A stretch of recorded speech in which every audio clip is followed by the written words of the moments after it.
the Education and Wellness. I'll start now. Good evening, everyone. We are really excited that you took time out to be a part of the Education and Wellness Committee, where we're learning about your children's instruction. So, as we have our wonderful agenda for tonight, if you have any ideas about some of the instructional moves that we're making as a district, and you would like us to have some conversation around it, you could put something in our YouTube chat, or you can email our wonderful Assistant Superintendent of Curriculum and Instruction, Dr. Macaluso. So at this time, my name is Trustee Washington, and I'm going to get out the way because you didn't come to hear me. You came to hear about our children. Dr. Macaluso, I'm going to let you take it away, and please inform the community about our district and instruction. Thank you, Trustee Washington, as always, for your collaboration in this endeavor in helping to communicate some of the initiatives that we have in place here in Greenburgh Central School District as it relates to curriculum and instruction. I am pleased tonight to be, well, I'm not even co-facilitating. I am learning alongside with my colleagues at the Woodlands Middle High School, learning alongside them on a paradigm, on a path. We have been working collaboratively over the past 2 years to continue to look at how we provide our students with opportunities for course selection in their upcoming school year, so for the next school year. And so as a result of some feedback that we received from the community, we wanted to shift our agenda from what we would have normally done at this time in February, which is present our MOY, middle of year data. And that's for a number of reasons. First and foremost, because course selection and scheduling for next year is actually live and happening now. So this is a great opportunity for our Woodlands Middle High School administration to share what that path looks like. And then we also have a little bit of a pause with our MOY, middle of year data, because we still have some testing windows that are open. So please be on the lookout for that update at our next EWC.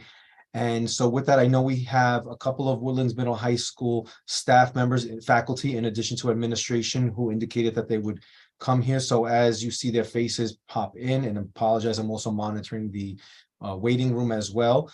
Feel free to take note of who's here. We want to acknowledge them and thank them for being here and giving their time. With that, Mr. Brady is going to lead our conversation with respect to the master scheduling and the course selection process for all of our students in Woodlands Middle High School for next year. Mr. Smith and Ms. Henriquez also had indicated that they would be joining us. So as they come in, we'll also just acknowledge their presence, as well as any of the other staff members. And with that, Mr. Brady, if you give me a few seconds to share the screen and the slide deck. It's up to you, sir. I can monitor the slide deck for you and progress it, or we've also made, yep, okay, I will take care of that for you. And so we will hop right in, and I think we are good. Everybody sees. Okay. All right. Ready for you, Mr. Brady. So yeah, this is basically somewhat of a brief overview surrounding master scheduling, a roadmap in terms of what the whole scheduling process looks like, what you can expect from administration, from your school counselors, as well as the process and what your kids are going to be going through, and also some plans to provide a little bit more information to parents as well surrounding the scheduling process. So I guess to start, we were just going to go over an overview of basically kind of like a month-by-month snapshot for what occurs through each of, or basically what occurs as we develop the schedule and the course catalog. So scheduling really begins around October, November. What we do is we take our existing course catalog and we come together to meet as administration and teachers, faculty, central office, and we review the current course catalog and we look to provide feedback on current courses as well as propose any new courses for the following year. So this gives us an opportunity for teachers to say, well, this course didn't get as many students as we planned or as we hoped we get. Hey, I have an idea for a new course. This is something we could try out. So this is an opportunity for the faculty to really engage in proposing new ideas and new curriculum that could further engage and really deepen the educational understanding and academic vigor of the school. So that generally the discussion occurs through October. I usually put a Halloween or November 1st deadline on any proposals to the course catalog. And then generally through the months of November through January, building administration, central office, in conjunction with the department leaders and school counselors, we all come together at a variety of different meetings just to discuss the course offerings, make final recommendations and decisions regarding what courses we should include or exclude. We look at any courses that may seem redundant or any courses that we want to offer anew. From there in February, so once in January, the course catalog is finalized. In February, we have teachers begin to have conversations with students regarding course recommendations for the following year. So essentially what that means is teachers will meet with students, discuss where their path would be. So if I'm an Algebra 1 student, for example, I would meet with my student and I would say, hey, you did great in Algebra 1. I think you should progress to geometry. Or if I'm in earth science as a 10th grader, hey, I think you should go into the IB program. I think physics would be great. So you really have a student-teacher conversation surrounding what pathways the teacher thinks the student should go down, what road, what courses they should take. Our IB coordinator, Mr. Rounds, is visiting all 10th grade classrooms. I believe that's taking place Wednesday or Thursday of next week, to speak about all of the different IB course offerings as well as the IB diploma program. Could you go back? Yeah, sorry. So once teachers meet with all of the students, which takes place next week, teachers will then enter in their course recommendations for what the student would be taking for the following year. That will take place, I think the deadline to enter in course recommendations is next Friday. Teachers enter in their course recommendations into eSchool and then each student on their roster. So if Dr. Macaluso is in my class, I would be entering the recommendations for Dr. Macaluso. So it's really recommendations based on student-teacher relationship and the current placement that the student is in, because we feel as though the teacher knows how the student's academic strengths currently this year. Once all of those recommendations are entered into eSchool, I'll sit with the lead teachers to verify that all the course recommendations are complete and that the placements are appropriate. Mr. Brady? Yes, ma'am. I don't know, but Trustee Valen has a hand up. I'm not sure. Trustee Valen, are you trying to ask a question now, or do you want? Well, I want to know at what point. Yeah, what's the format? Like, at what point can I ask a question? Apologies. Well, I think we'll just let him finish, and then at the end we'll have question and answer. So if everyone can write down their questions, and then when Mr. Brady finishes, we'll allow the forum to be open for questions and answers. Is that okay with you, Dr. Macaluso and Mr. Brady? I think that's fair, Trustee Washington. In fact, I was going to ask if we could acknowledge that and the process for asking questions. So perfect. And Dan, apologies, I was managing the waiting room and clicked on the slide deck by accident. So No I'm doing both. So yes, I think that would be most appropriate. So let's hold questions. And then the other piece that I wanted to just remind the community about is this is intended to be a general overview of the process. So we will try our very best to answer questions that in general address all students. However, if it comes to the point where there's a very specific question about the process for your child, we'll talk about who you can contact so that you can get that individualized attention for your questions. Great. If you want to, I'm ready for the next slide. Ms. Luanga, would you mind just muting, please? I got you, Mr. Brady. I did that as well. Go ahead. All right. So now we transition into the month of March. So during the first week of March, Woodlands Middle High School will hold an in-person curriculum and scheduling informational meeting for parents, in which the information regarding high school graduation requirements, available course offerings, and in general, probably an overview of this scheduling process will be shared again, along with sample schedules. So each schedule and each student's opportunity looks different depending on the grade level. So the higher up you progress, junior, senior, you have a higher opportunity to select different courses and enroll in different electives. Immediately following the parent meeting the first week of March, students will be engaged in grade level assemblies and discussions surrounding course offerings and sample schedules. So we have a lot of new and exciting electives that we really want to populate for next year. And part of the message that we want to convey to all students is to really let them know, like, hey, we're trying to bring in these new courses. We're trying to bring out a photography course, a TV production course. So it's really more of a menu of options for kids to really engage in and ask questions about and learn about. Starting the second week of March, students will begin to meet with their school counselor. So basically parents, we come, we inform you, we go over the process. Students are able to gather as much information about their options as possible. And then the second week of March, students begin to sit down with their school counselors. They'll go over all of the teacher recommendations, converse about the graduation pathways, and schedule any elective courses or any other courses that they need in order to have a full schedule.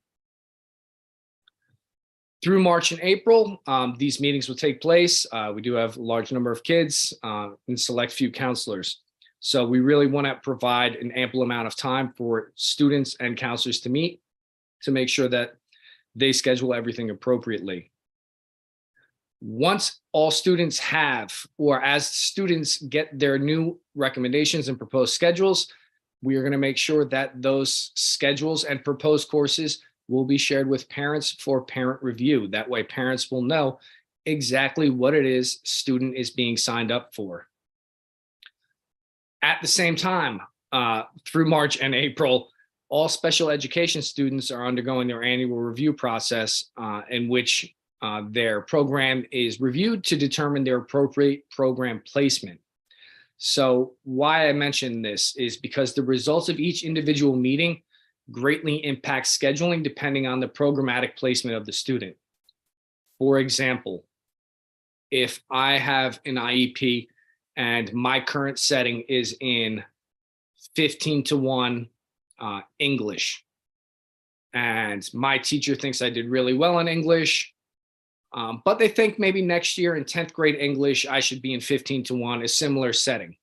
Now I go to my annual review meeting, we have a discussion, and it's determined that instead of 15-1, they're going to try and promote me to an ICO, integrated co-teaching setting. So now what happens is the recommendation that was made, as well as what the actual IEP states, differ. So guidance has to pay close attention to the updated. We have a live document in which after each annual review, student placements are recorded. So they kind of have to ping pong back and forth to make sure that all students have the appropriate placement for the following year. The psychologists and guidance will need to work hand in hand in order to ensure that this takes place and that all the correct data is entered into eSchool. April.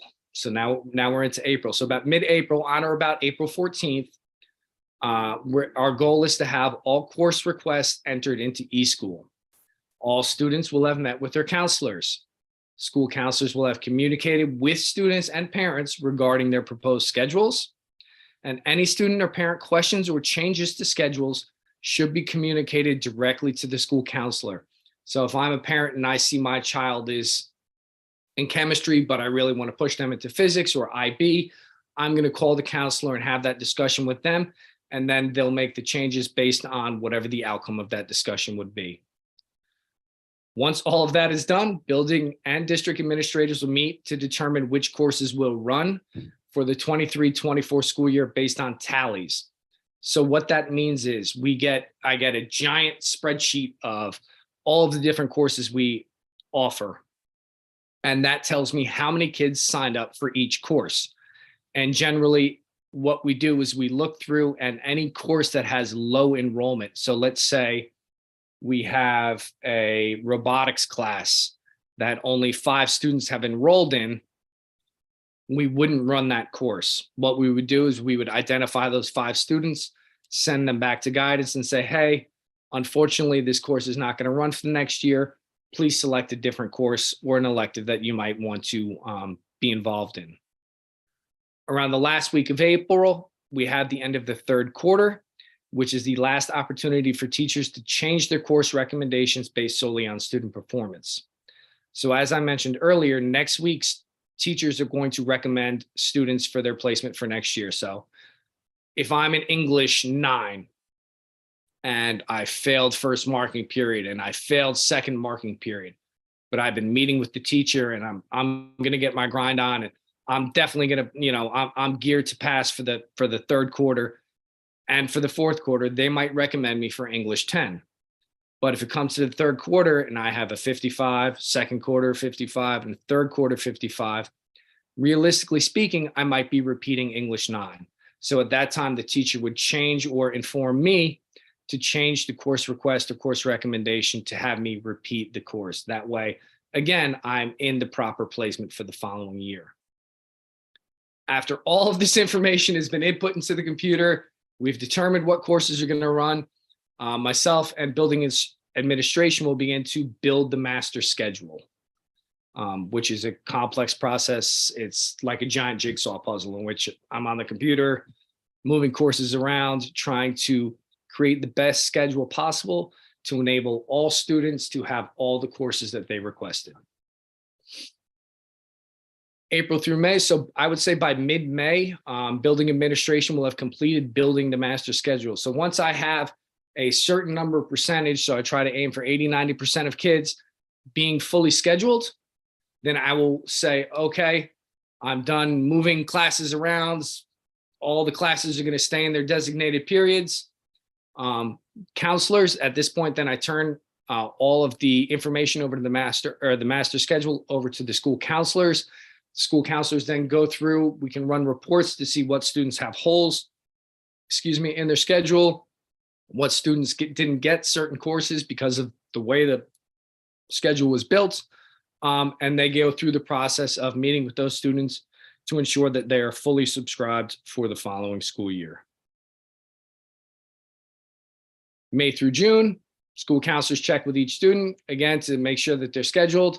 All necessary changes and classes are aligned with their pathway towards graduation, right? So we want to ensure that students are scheduled and on their path to meet all graduation requirements. School counselors then have the opportunity to double check, again, all of the special education schedules to ensure that they're placed in the appropriate setting as per their IEP. Then schedules are released. So this is kind of a brief overview in a chart in terms of what happens, who's responsible, and then any contact information if you had any questions regarding who you should contact regarding what's going on in this process, or if you need any additional information. Now, I guess. Thank you, Mr. Thank you, Brady. and- So in a few minutes, a minute or so, we'll just open it up for some questions. And again, we'll try to answer those questions as best as possible so that we can help the whole group understand, but recognizing that very specific questions for your own child would likely be best situated for a conversation with the individuals in this chart. So a couple of things that I just want to highlight before we turn it over to questions is something that Mr. Brady had acknowledged regarding courses. So do keep in mind that we work really hard on making sure that we have a balance of electives and courses that are required for graduation, what you would consider to be the typical courses. And we also have to balance that along with staffing. So we are always looking at ways that we can enhance the curriculum with different kinds of courses, and the staffing that we have. When we need to add staffing, we have the support of our Board of Education and of course our taxpayers when we propose those positions in the budget. But do keep in mind that that delicate balance does not always mean that we're able to offer every single course. Before I move on to the next piece, I just did also want to acknowledge that Mr. Smith and Ms. Henriquez are here in the audience as well. So we welcome them again, along with all of the other Woodlands Middle High School faculty members, and we will all collectively try to answer questions as best as possible. Mr. Brady is using the word guidance and counselor interchangeably, and I just want to make sure that our community understands, and yes, we are educators and we often use words interchangeably, but do keep in mind that when he mentions counselors, guidance, those are one in the same department. So, that's a frame of reference for you.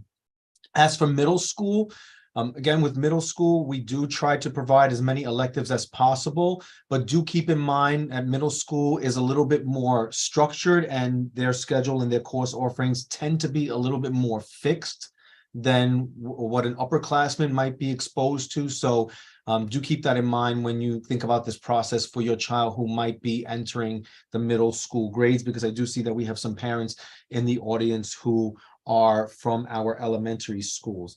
And then I do want to make sure that I underscore something that Mr. Brady highlighted for the group. So as you see along this process, the key critical relationships that you want to have parents and guardians and caretakers with your children's faculty members is with their current teacher and with the guidance counselors. So those two relationships are very, very important because, as you heard Mr. Brady said, the current teacher is the individual who is assessing your child's current level of performance and making a recommendation based on their understanding of your child, of where that child could be successful next year, while also stretching them, right? Because we don't want children to be so comfortable with a course that they're not being stretched to their maximum. So if you, along this process, if you are hearing of a course recommendation that you believe might need some additional thought or might benefit from additional input from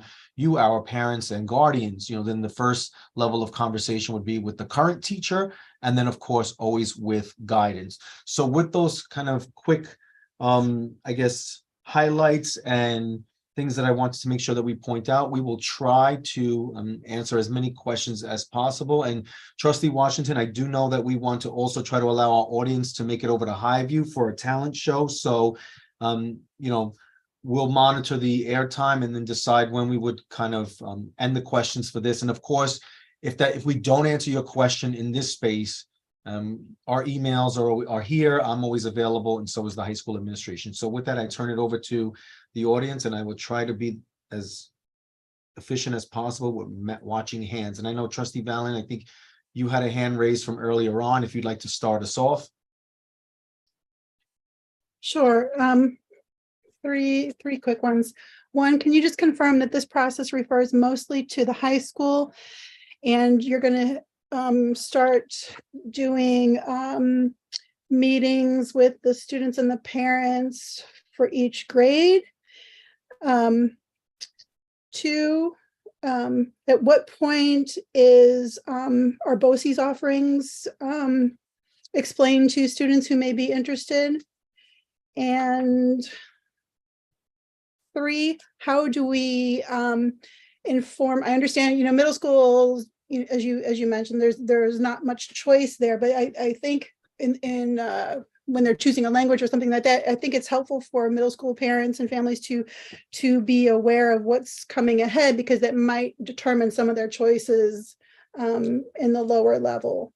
Okay, I'll stop there for now.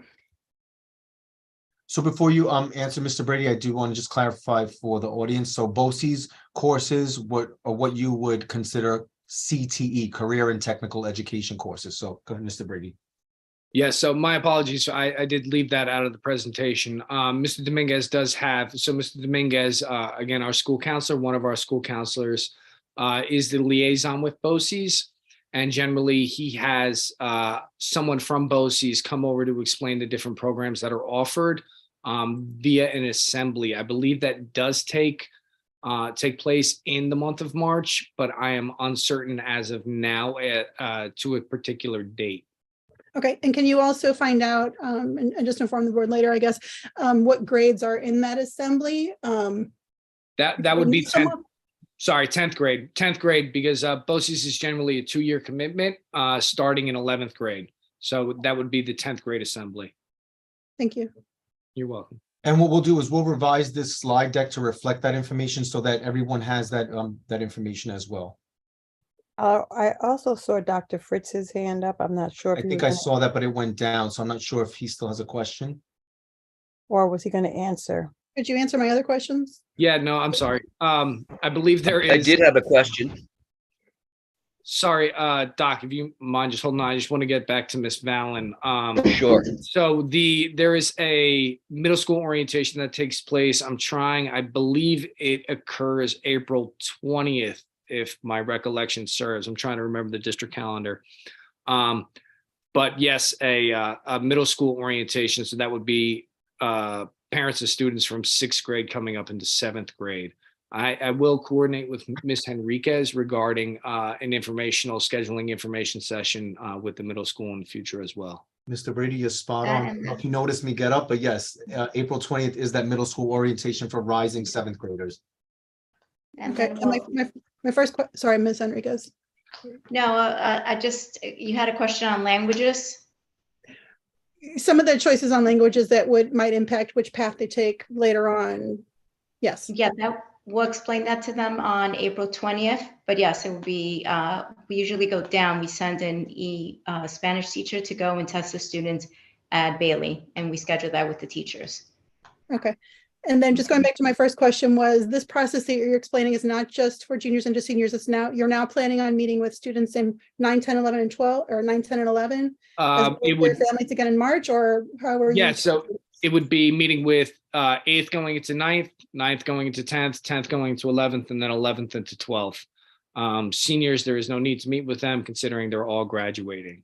Right. So the parent informational night will take place. That'll be kind of across the board. I think we might do some breakout rooms. That way we can get into some specifics regarding grade level appropriateness, because there is, as kind of mentioned, a variety of differences between each grade level in terms of what path you can go down and what your options are. As you rise and become an upperclassman, your options are much greater than they are as a freshman. Okay. And then I will have questions later if Dr. Fritz or other people don't cover them. So I reserve my right to come back at the end of the presentation. Thank you. So that we are efficient, I'll just ask Dr. Fritz to ask his questions. Then I believe Mr. Morton had his hand up after that, and then Mr. Bell, and then just keep on flowing, and I'll keep on checking who's next. So Dr. Fritz. Dr. Macaluso, thank you. I'm asking if maybe on behalf of the Social Studies Department, if there will be an opportunity for social studies teachers to talk about their courses or electives, to maybe a chance to promote those and lobby for those courses in the assembly. Yeah. So that's the plan right now, is the day after. So I think it is March 3rd. I think that's a Friday, if my recollection serves, would be basically an elective informational. So that would be across departments, not just for social studies, but more of an informative, hey, these are all these awesome new courses that we want to share, that, that we're trying to have and bring to you, that we want you to engage in, that we want you to be interested in, and we want to teach. So that's really more the point of the assembly for March 3rd, is to really inform students about what is going on. Excellent. If I can be of any service, let me know. I will, Dr. Fritz. Robotics or psychology is, I know that's your baby. So that's the one. All right, Mr. Morton. Hi there. Not really a question, but just maybe a suggestion that you really take advantage of the current IB seniors and have them on April 20th, just to have it open so they can be available to talk to the kids, even in the 9th grade level and the 10th grade level, because I wouldn't recommend waiting to the last minute. They can really give some sound peer advice that even the teachers and the counselors can't do. Yeah, I think that is a great suggestion, and we were going to try and weave some students into our current course offering. So when we have that kind of student informational assembly, it is kind of my vision, not only for teachers to promote their courses, but even in our existing courses to have students promote it and really explain what their experience has been, because I feel like that is probably much more impactful to hear peer to peer. Before we move on to Mr. Bell, I wanted to add on that. So thank you, Mr. Morton. That's a wonderful suggestion. Mr. Smith did have his faculty members participate in a professional development this past Monday through our partnership with Equal Opportunity Schools. And for those of you who have not heard about that partnership, it creates an inventory for us on all of our students' interests, desires, goals, some of their fears, so that we can help remove barriers to their instruction. And so one of the things that we've identified is there was approximately, don't quote me on the number, I think 24 upperclassmen who had indicated in that inventory that they would be willing to lead a peer group whereby they spoke to their colleagues or their classmen about IB and AP opportunities. So I have actually met with Miss Adore, who's our director of IB, and asked her to meet with the Woodlands Middle High School administration to look at those students and see how we can capitalize on that. So thank you for that. I just wanted to acknowledge for the community how we're trying to coordinate efforts in the district so that we can help our students learn from each other and their experiences. Mr. Bell. Good evening. My question or concern is building of the master schedule by June. How flexible the schedule will be to accommodate the influx of new students that enter the district? Great question. So generally, when we build the master schedule, we try to take into account the number of students that are incoming. It is terribly hard to predict how many new students we're going to get. But part of how we craft or build the master schedule is when trying to A, balance the classes as best as possible, and B, try and set a soft cap on the number of students that we want in each class. So our hard contractual, as you're well aware, is the maximum number of students per class is 27. But we try and set, generally when we build, to have even classes. We want to try and keep it at low 20s to provide that cushion for any incoming students. But it is very, very difficult to gauge how many students we anticipate coming or entering or transferring into the building in the upcoming school year. But we do try to take that into account when we build and balance the classes.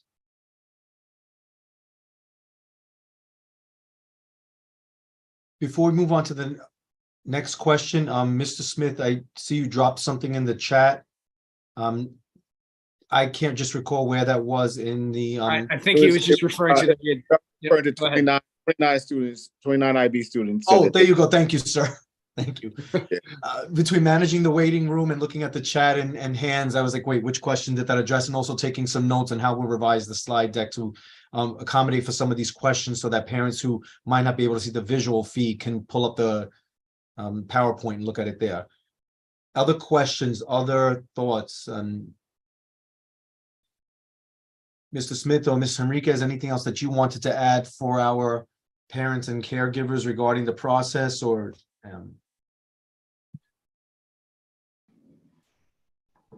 No, we're good. Thank you. So Trustee Valen has her hand up, and then don't forget our Trustee Thomas wanted to say something also. I'll cede to any other parent that wants to talk. If anyone else has a question first, though. No, you go ahead. Start. Okay. No, so just going back to planning ahead for seniors. I've been in meetings for the WISE 50th anniversary celebration this year. I've learned that scheduling can be difficult for the seniors. I've done my little research. I know there's a certain amount of seat time seniors need. I'm wondering how we're going to build that into the schedule for next year, because we should already be planning for that so that the seniors have their coursework done or their required seat time finished by fourth quarter at a minimum, if not sooner. Can you just discuss how we're accommodating, hopefully, an increase in our WISE students in the ongoing years? Sure. Mr. Smith, did you want to take that one, or I have no problem answering? Sure, Ms. Valen, are you referencing IB program or are you referencing the WISE program? WISE. So, I mean, there's been conversation. I know Dr. Fritz is on the line also, in revitalizing our WISE program and changing the structure of our WISE program. However, as we discussed earlier, when we went to visit, I believe it was Eastchester High School, Mhm. Yep. that WISE program, they do it totally different from the way we do. In New York State, you can average out 3/4 of the year to give a final grade. That's what Eastchester does. So we are considering that next year. Those students that are in good standing, good academic standing as seniors will be able to enter the WISE program, and those that are not will not be able to participate in the WISE program.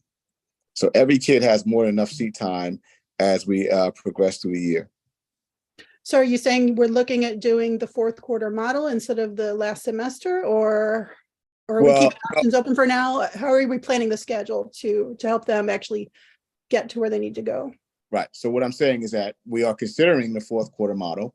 I know there has been much conversation with the WISE task team. We were considering it this year, but it was just too late to kind of implement that program. So we have enough time to, analyze data to see if it would benefit us and benefit our students. But in doing so, the internship opportunities have to be more robust. And if we're not going to get to that point, then we're not going to have the fourth quarter WISE. We'll continue as is. So to that end, I do not have a direct answer to you. That work in progress. I just know that if we decide to go that way, it might impact like teachers planning on how they stretch out their curriculum coverage. So correct. Okay.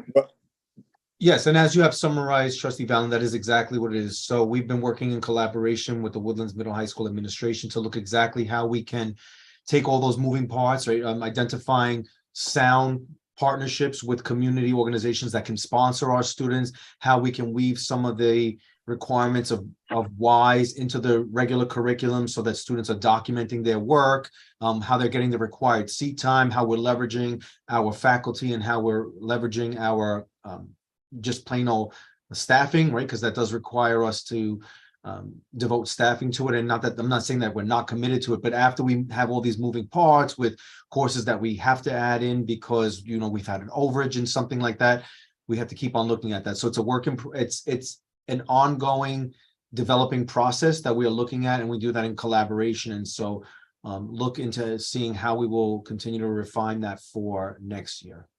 Yeah, I just know with the Tetris of the scheduling, it's a lot of moving pieces. So, okay, thank you. I think Trustee Thomas had a question or a hand raised. Yeah, I definitely hear all of the moving pieces in regard to WISE. I just wanted to mention that when I was in WISE a long time ago, if we had have had a situation where those whose grades were not, on par couldn't be involved, then I wouldn't have been able to be involved. And a lot of my friends who went through it, and ultimately, wind up working in the, in the professions that they started with in WISE, they too would not have been able to have access to the program. Now, again, if we're having challenges, which it sounds like we are around, the robustness of internships and things like that, then I, 100%, I kind of get it. But I just wanted that perspective to be out there as we're thinking about the program. Mr. Fitz, but Trustee Valen, I think that was a really great point. Dr. Fritz, sorry. Yes, we're slowly growing the internship. We have a couple of placements that aren't constant, but they are there. That's been an issue. The transportation piece has also been an issue. I believe the 50th anniversary kickoff was a great start. We had a huge mixer with a lot of alums. Ms. Thomas, you were there, and got to see, met with some of the students and see that. And certainly with the grading at this point too, we're also there where we no longer accept students that aren't meeting the demands of their courses before we accept them. And that's something that we've corrected this year. I'm sorry, I dropped from the call. I apologize, Trustee Thomas, if I missed what you were saying. Let me just add to that, Dr. Fritz, if you don't mind.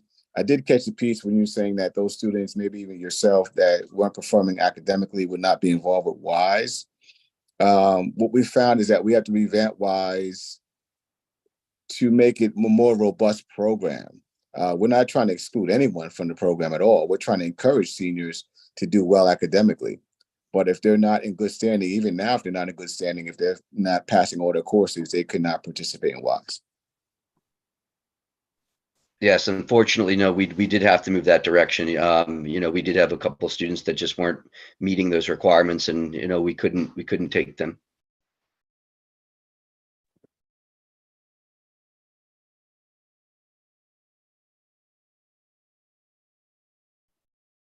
All right. Looks like there are no more questions. Yeah, Trustee Washington, if you don't mind, can I just make one more wise comment? You sure can. Thank you. So, this is the 50th year anniversary for WISE. There's supposed to be a big celebration coming up. Dr. Fritz is working on that. So we're trying to reach out to all WISE program graduates to come back and get involved with Woodlands Middle High School. Dr. Fritz, I don't know if you want to provide that information now or later to the general public, but we are looking for more input of how to make WISE better. We're entering 2024. We cannot continue to do WISE like we did when it initially began, but we have to just kind of change with the times. But we will love everyone's input. Thank you, Trustee Washington. Dr. Fritz, did you want to say anything?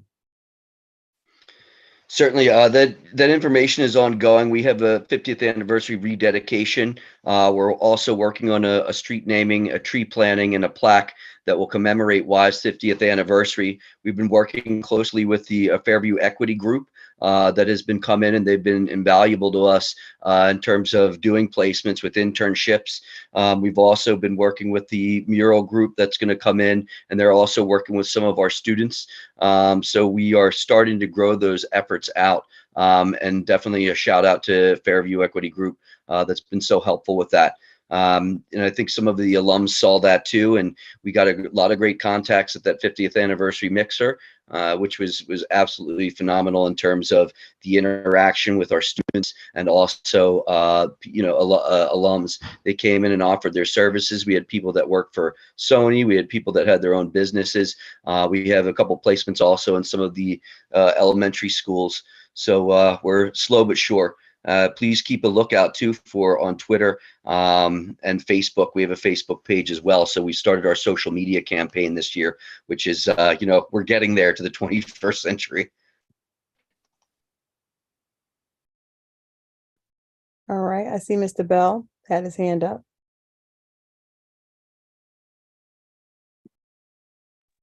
Mr. Bell, come off of mute. I'm sorry, just one more question. I just want to know, you mentioned that we try to have a soft cap for building a schedule in June. Is there an idea number what is considered a soft cap? So, Mr. Bell, there's no ideal number for what's considered soft cap. It just depends on the number of sections per that course. So we have 5 sections of a particular course.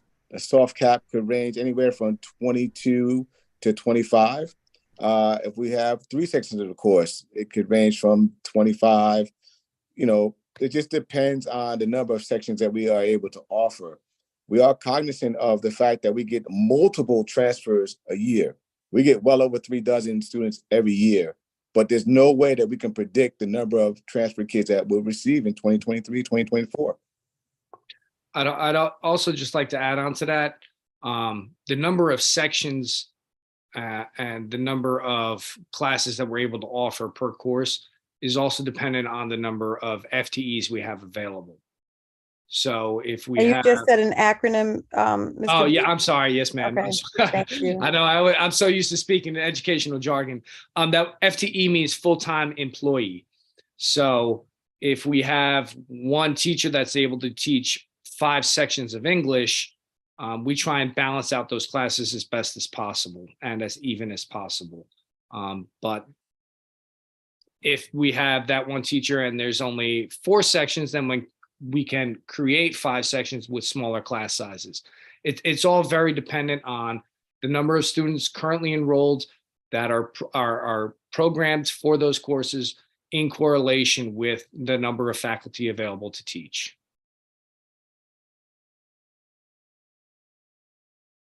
Trustee Valen.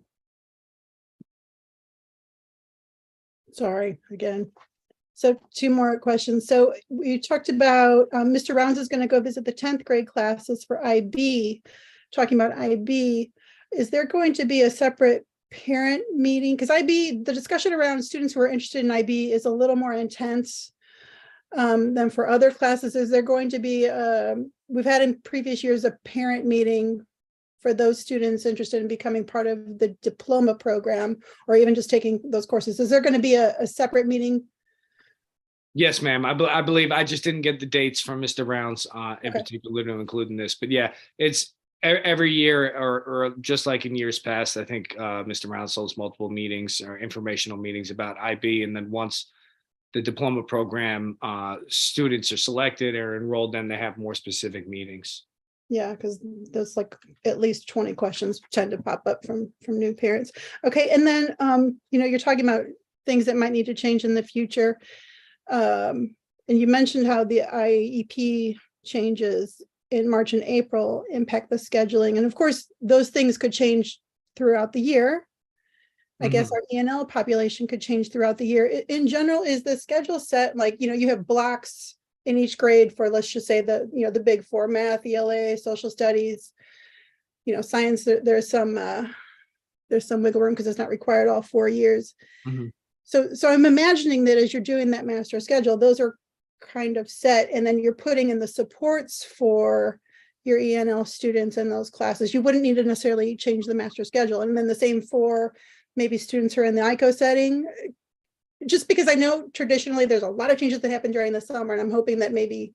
Yeah. So one of the preemptive things that we're looking to do is assigning teachers to courses prior to building the master schedule. That way we don't run into any issues in terms of, well, this teacher teaches English 10 and there's 2 English 10 courses happening in the same period. So obviously they can't teach both sections.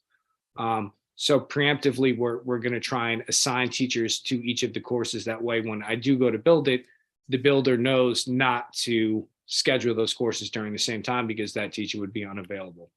In terms of looking at the L's, what I've done the past couple years is I've gone kind of in the past couple years and put a tag on any student who's identified as an L.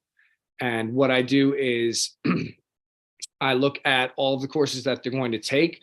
And then once I run the build, I'll look at, I basically do a tally. Okay, the largest number of L's are in first period English.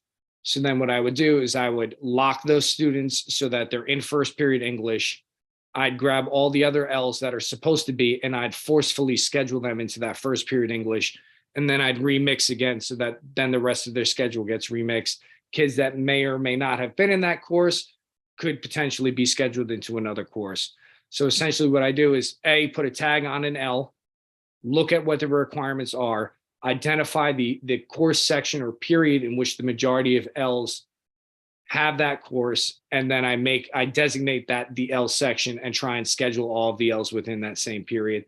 That way we limit the number of that way we don't have like two sections of L ELA or L science. That way only one teacher can touch and meet all of those students at the same time.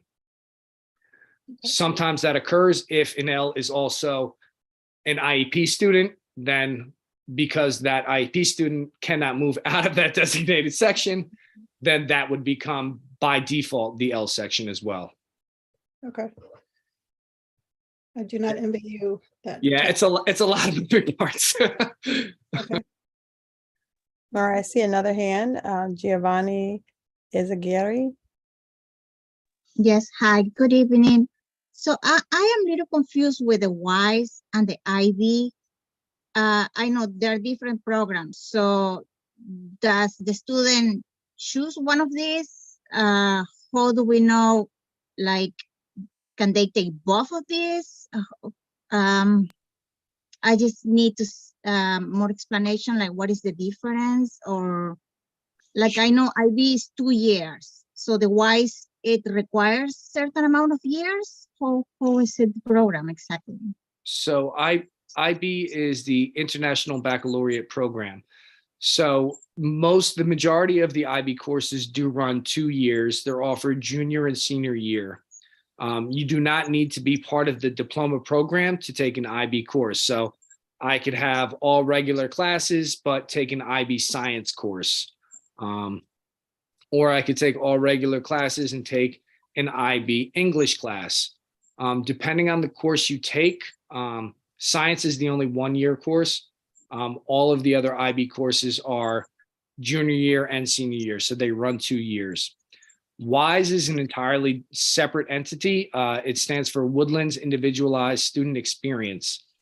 That is a senior-only opportunity that takes place in which seniors currently now second semester are able to drop some of the courses that they have in their schedule. I believe it's PE, social studies, and English, and participate in kind of like a half-day experience in which they can do an internship, they can create a project, they journal.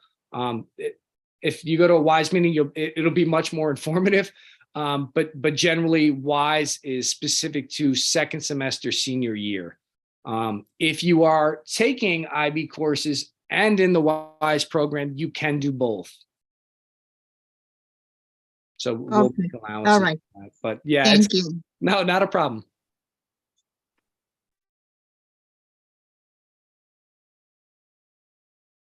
Okay, Dr. Macaluso. We are all set with this Yeah. topic. Thank you so much. I think we want to also make sure that Trustee Thomas, we gave him opportunity to share some information. Yes. Yeah, I just actually, I mean, a lot of this some of it will be questioned for you, but I'll start it out with just reading the title of an article that came out yesterday. So it's in the Atlantic. Talking to AI might be the most important skill of the century. So I've been playing around with all of these generative AI tools. We've talked about it a little bit in the Community Engagement Committee. So ChatGPT, Midjourney, DALL-E. Some of them are for writing. Some of them are for art. I've noticed that at the school, similar to New York City, you can't get into ChatGPT or Midjourney. Are we giving thought, like these tools, in my opinion, are phenomenal? Like I'm using them on an extremely regular basis to help make my workload easier on a day-to-day basis. I certainly understand a lot of the fear around it. Like, again, New York City has it doesn't allow it on any of their devices, and it looks like we don't either. And a lot of that is around the idea of cheating and kids just throwing in information to be able to throw out an essay because it can throw out pretty good essays. It's past the bar, it's past medical exams. Like these tools are really getting they're developing fast. So I wanted to understand whether we have started to think about what our approach is going to be to this. Are we going to have students learn to work with these tools? Are we going to have students learn to create these tools? Because much of this stuff is going to write and create the future. So I wanted to get a gauge of what we were thinking about and how we will have our young people interacting with it. Dr. Fitz, you have your hand up. Is it to answer Trustee Jamal's question? It is. I think that, those are great tools, yes, but I think we also need to reevaluate our old paradigm of how we do evaluation. We've always written papers, but I think that we also need to expand the way that we evaluate in concert with writing papers and also alongside ChatGPT. So I think there needs to be definitely a broader conversation. And I know our administration has already started that discussion in our faculty meetings about that chat, and they've been well aware and ahead of the curve on that, which is great. And they should be commended for that, because a discussion is in place on how we can sort of reevaluate and work alongside it, but also as instructors also try to evaluate as opposed to just letting that run its course, or just letting ChatGPT dominate the conversation and the classroom. So yeah, Trustee Thomas, we began this conversation probably before the new year, after reading and doing some research with the faculty and staff. But I just gave everyone pause, saying it's kind of like when the calculator came out for mathematics, right? Everyone started panicking. Oh, kids can't do math, and they'll be able to do math. But we got by that. We got through it, and kids are doing well, and they exceed, excelling in mathematics, and they need calculators to perform, higher functions. But we definitely gave them pause, saying that you cannot, like, kind of say kid plagiarize if there's no evidence there. So our approach was, well, have a conversation with the kid. You can have just an informal verbal assessment, and you can tell whether or not the kid wrote the paper or he didn't. So we are kind of ahead of it. We're just trying to figure out how to utilize it to the advantage of students to educate our kids. Just to also add to what Mr. Smith was saying, we've also had that conversation. I can recall as Mr. Smith mentioned, before the new year started, at one of our district professional developments with our partners Targeted Leadership, and the faculty automatically jumped into having a conversation about that. And at the district level, I'm working with the literacy coach, the ELA coach, and kind of looking at how we overlay that with our the writing revolution process, because as Mr. Smith mentioned, you can use AI to generate something. And in the end, when you speak to a child, you notice that word choice and style from their mouth is different from what the AI would produce. So I think his analogy with the math calculator was spot on. In fact, it was. I remember those days as a math teacher. And, what did we do? We started to teach the kids, well, if you punch this in the calculator and you're adding like 15 plus whatever, 18, and you get an answer of 3,000, you have to think about, how does that make sense? How does that numerically even make sense? And that's kind of the parallel process that we'll be using for ELA. So the conversations are definitely happening at the middle high school level, and then it's also spread district wide, because our faculty are looking at how they can vertically align their efforts so that we teach students how to use a tool in a meaningful way, or maybe sometimes not at all because it's just not effective. Yeah, I will say that it 100% can be effective if we do the right things with it. So I definitely can appreciate everything that everybody alluded to. I will say Mr. Smith, that these things are a little bit more powerful than the calculator. So it's because calculator, same thing was said about Google. They were like, nobody's gonna go to the library. Wikipedia, oh my goodness, it's so each of the tools, but this one is the level is a little higher, and even just what's happened over the course of the last 3 months or so has been, it's just shocking to me, what the capabilities are. But there are absolutely teachers who are sitting down with students and utilizing ChatGPT to create an outline, and then doing open discussion in the classroom related to the thing that the outline was on, or having a student write their paper, put their paper in ChatGPT, have ChatGPT feed back the paper to them with improvements, where they say, improve this to make it sound like Shakespeare, and then you can tie in a conversation about Shakespeare and why they talk like that at the time. So it's the paradigm shift is real in terms of kind of what needs to happen.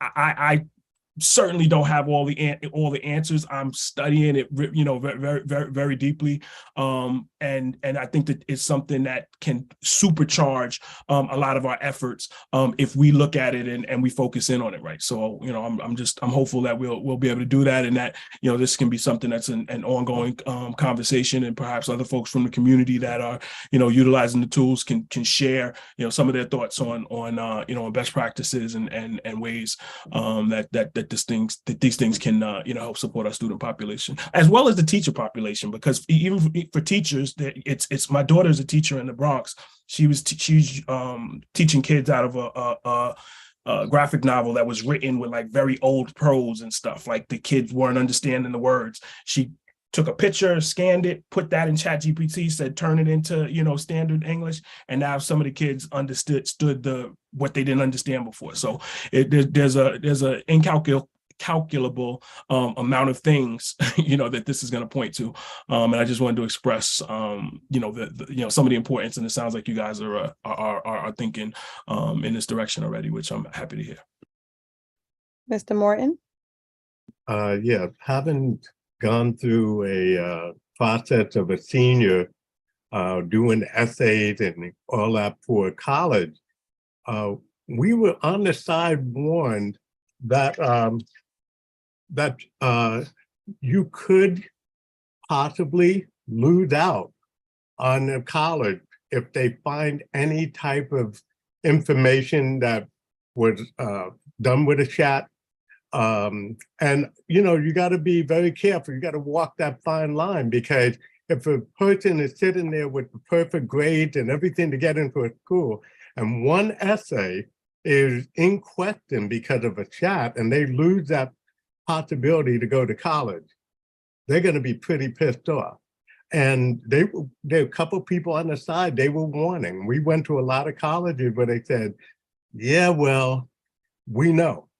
And so I think even to have all the teachers are going to have to be very careful to just throw this into the curriculum and say, oh yeah, it's a great teaching tool and you can do this.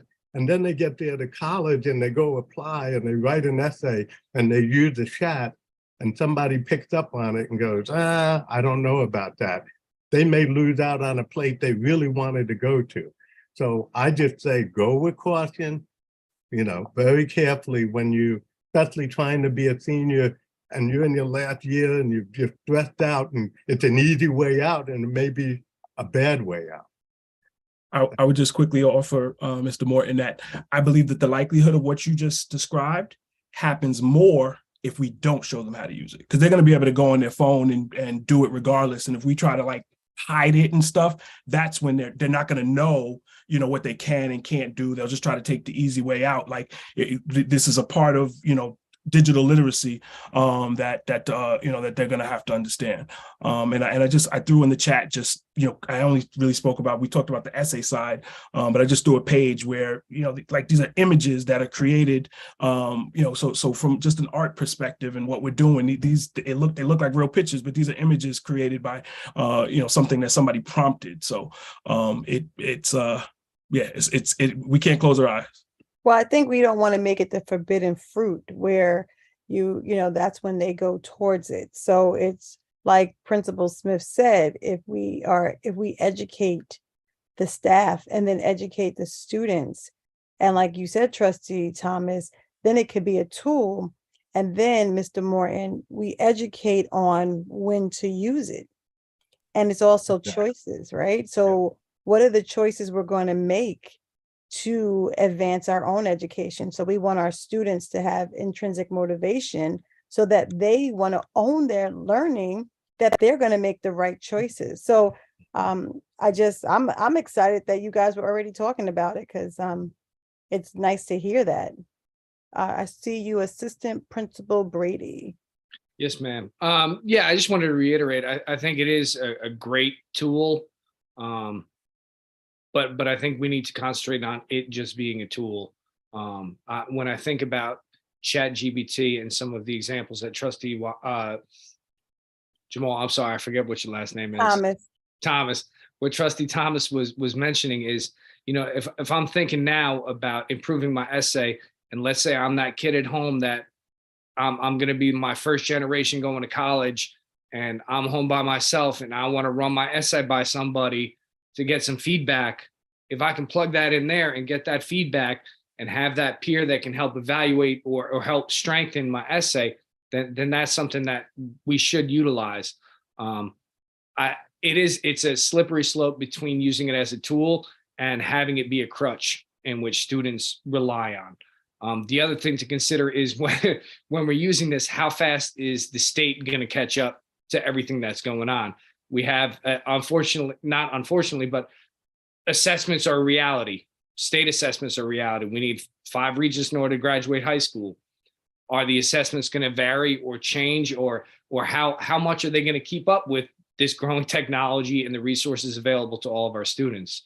I was to speak to on Instagram as well. I saw yesterday someone used ChatGPT to write an essay and then linked it to a 3D printer to actually write it on note paper.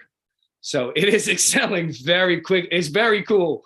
Very cool. But yeah, it's gonna be beyond our grasp before we know it. And I think part of our responsibility as educators is to gather this information and then figure out how we can best use it and provide it for our students so that they can enhance their own education. Yep, we're going to educate, elevate, and empower our students.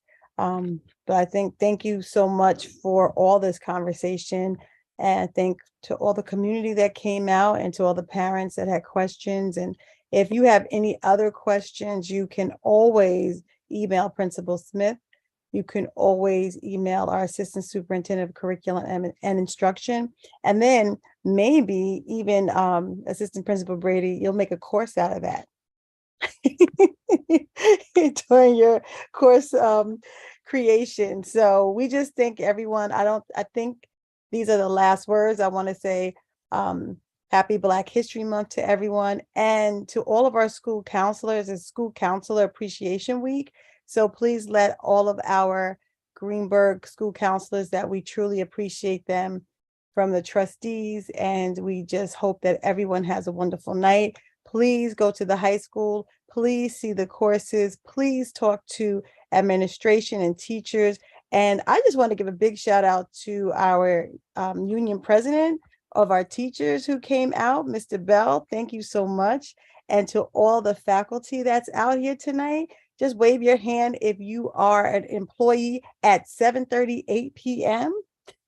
because no one's giving you extra money for this. So we thank you so much for volunteering your time and just being a part of it. Dr. Macaluso, I truly appreciate everything you did to put this together.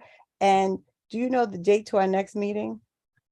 Trustee Washington, you always do that to me. Well, I never know the I date, should so remember I- that. I'm like, wait, let me toggle to my other screen. It's okay, we'll put it up. We'll But put it out there. The next meeting, we'll definitely speak about our okay. mid-year assessments. And if you have anything on your Yes. mind, please email us also. You could put it in the chat if there's anything on your mind that you want to talk about as a community and committee.